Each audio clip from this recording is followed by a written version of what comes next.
Hey guys, this is Vixon J here with another video. Thank you all for watching. If you are new to the channel, please subscribe.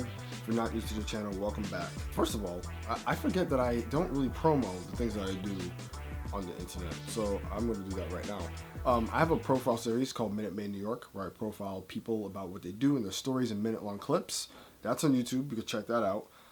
You can see all my work on Instagram, all the stuff that I do videography-wise and whatnot. That's a cool thing as well. I also have a podcast with some friends of mine called Sophisticated Ignorance, so you can check those videos out on YouTube as well. So I do a lot of things. I'm very busy. Very busy.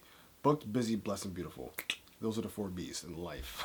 So today I want to talk about, Pride Month just wrapped up. So for those in the community, June was like a very important and very fun and exciting time. But I want to talk about the concept of phobias, right? So there's different types of phobias, especially when it comes to, phobias in the LGBTQIA community. So you have transphobia, homophobia, and all these things that people usually exude when they're not familiar with the community. So for me, I want to just talk about the concept of those phobias and if there's a difference between being phobic and just being ignorant. And they might tie together, but they might be different. So I kind of just want to break that down for those who might be not aware of the differences. And I guess to start, I should probably just talk about my own experience with being exposed or being educated about the LGBTQIA community. My friend of mine, me and her, we've been friends for a while, and she was the first person to kind of just break down all the different categories of the community. And at a time she was dating a trans male, a woman who transitions into a man. For her, she was my insight into the community and just everything that was involved. The ins and outs, the definitions, what things meant. That was an opportunity for me to become more sensitive and more mindful and more aware of the community, right? I know that in the past, I guess before being more enlightened, I certainly have said things that could be deemed homophobic. I think just growing up, especially in school, like we would use the term gay just out of context all the time. Like, yo, that dude's gay. Oh, that's mad gay. Oh, that's mad gay. And gay would just become a moniker or a euphemism for something that's like stupid or weird or like something that we didn't understand, right? And once again, I just chalked that up to us being young and ignorant and not really knowing the ins and outs of that community at the time. And I know that when I was younger, I certainly knew people who were homosexual, like even from elementary school. You know what I'm saying? Elementary school, junior high school, like I knew people in these communities that were a part of it. They weren't necessarily vocal or outright with it, but at the same time, they made it aware that they were of a certain orientation. I think there was just a whole concept of, coming out at that time that was either very scary or fear-inducing. So, you might not have somebody come out rightly saying I'm gay, but, based off of the things that they would do and say, they would make themselves known that, yes, I'm a part of this community somehow, even though I don't have to necessarily say it, but this is who I am, embrace me. As you are on the internet, you see a lot of people being very homophobic, very transphobic. Even the people around you may say some things that are questionable or just like problematic. You know what I mean? And, in our more sensitive society, which is not necessarily a bad thing. I think when people say that, oh my gosh, we're so much more sensitive now, I think it's because we're much more educated. We're much more educated about how people react to certain, comments or critiques or just blatant, just hate. You know what I mean? And I think we have this excuse of saying like, oh my gosh, we're just so sensitive these days to where like, oh, back in the day you could say this and nobody would get up in arms, but now if you say something, then it's just like hell and rainfire. And it's just like, well, yes, because we're much more aware of these concepts now. And on top of that, people who are a part of these communities should feel offended by the homophobic things that we say. Just to kind of go back to the main topic where there's a difference between being homophobic or just, any type of phobia and not knowing, right? There's a level of ignorance that most people have where they don't It's either they don't choose to understand or they don't want to understand. And that leads to a sense of phobia that I don't want to say is justified, but people get very comfortable in the fact that they are ignorant about certain things and they don't want to know more. Oh yeah, yo, like I don't know why, two guys think it's okay to like have sex with each other. Like that's crazy. And it's just like, all right, well, you don't know. So there's a level of homophobia there because it's like you don't know, you don't want to know, you separate yourself from that. And another point that I just want to make, I think we all kind of get it very confused with a similar trope that we see with racism, right? You see the white person, say something very racist, and it's just like, oh my gosh, racist, da da da. Of course, rightfully so. But then that person defends their actions or their words with, no, I can't be racist. I have a black friend. You know what I'm saying? Or, oh, no, I'm not racist. I have a Mexican friend. Or I have some friend of like another race or another whatever. So there's no possible way that I could be the ism that you're talking about because I, have allowed people in my space of those orientations. So there's just no way. And that's wrong.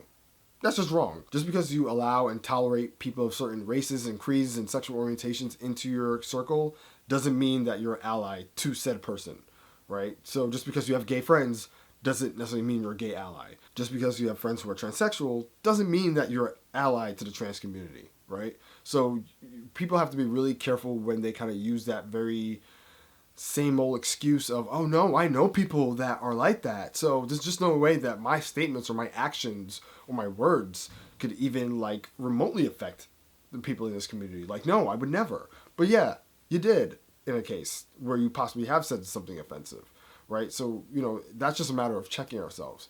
I think when you are knowledgeable about a certain thing, it should lead to asking questions instead of making assumptions.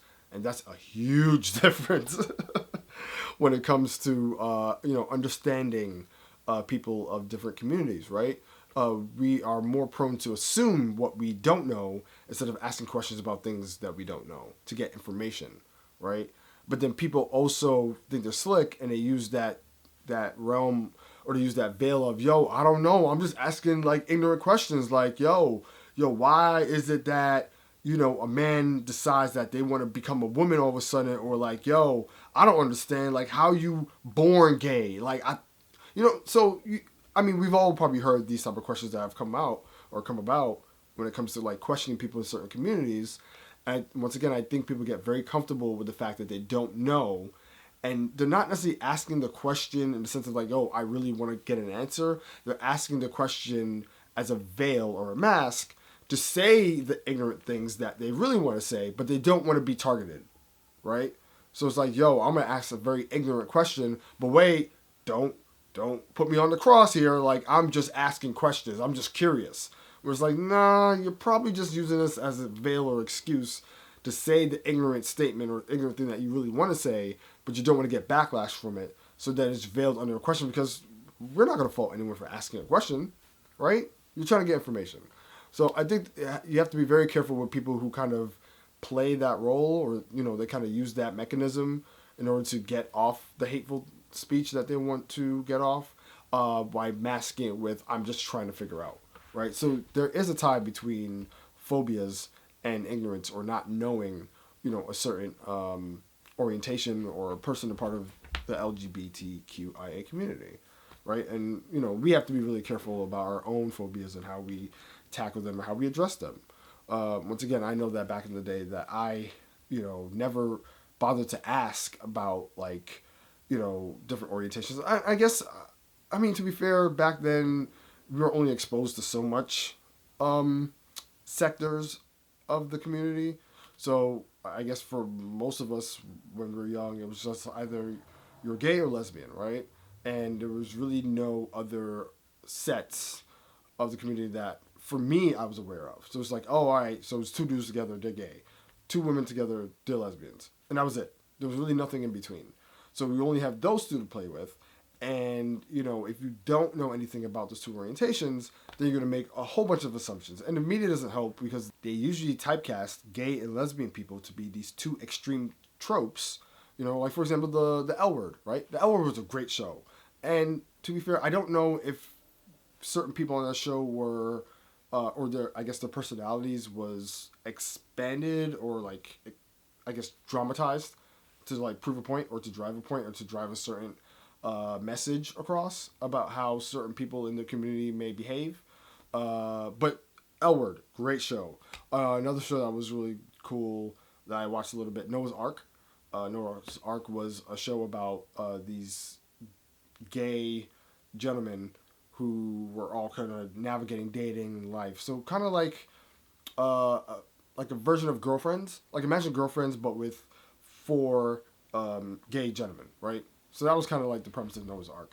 And I kind of was exposed to like these different types of shows and just kind of, I guess, having a little bit of understanding about people in those communities and how they operated. Sex and the City was another show I used to tune into, and you kind of saw like, you know, gay people on there and lesbian people and those type of relationships and how they all formed. So I feel like thanks to those shows, I got a little bit of exposure to it, even though some shows may have once. I feel like by watching these shows that they've given me a slight sense of people in those communities back then, but some roles were definitely exaggerated. The show currently right now that's really dope is Pose. Oh my gosh. If you are not watching Pose, you gotta watch Pose.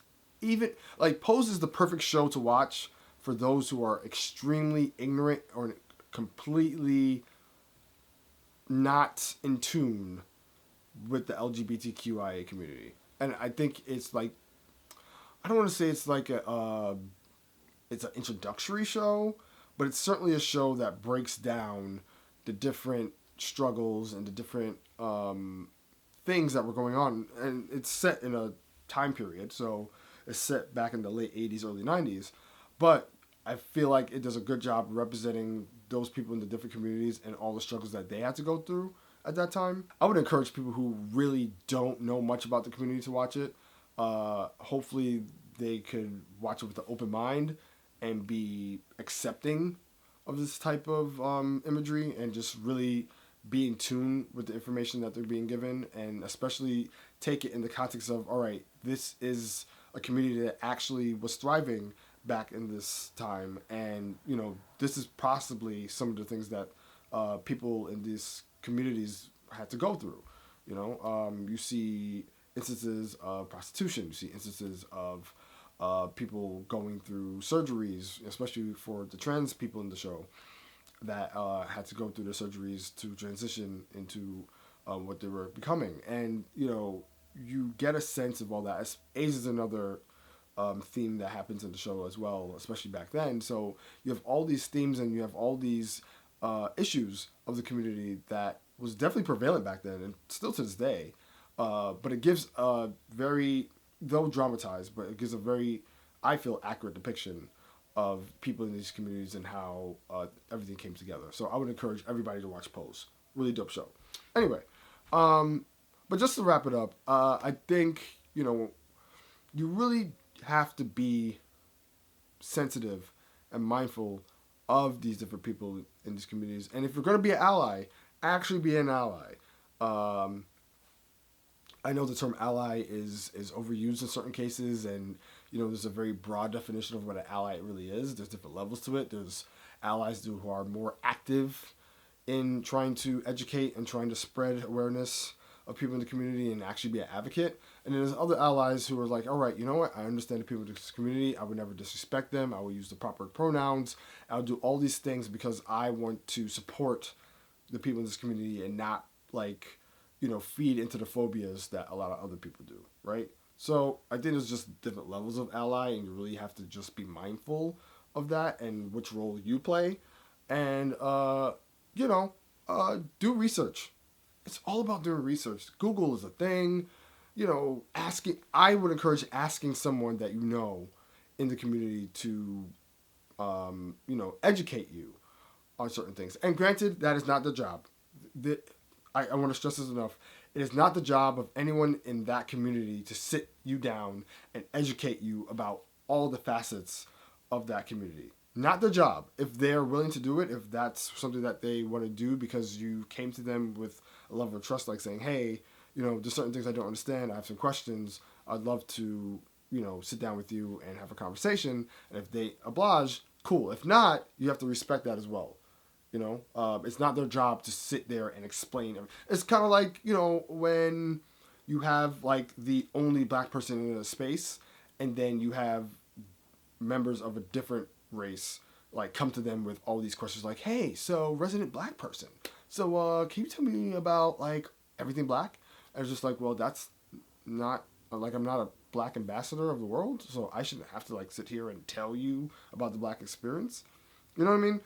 So I think that should apply the same way for people in the LGBTQ community, where it's like, all right, they don't necessarily have to do that. It's not the job, but if they want to and if they're comfortable with doing it, then that's the role that they're going to play. So yeah, just end of the day, be mindful, be aware, be sensitive, do research, ask questions, ask someone, and remember, your tolerance and your proximity to people in the community doesn't necessarily mean that you're allied to that community. So yeah, take that and be better. Thank you guys for watching. Check you guys in the next video. Fade out.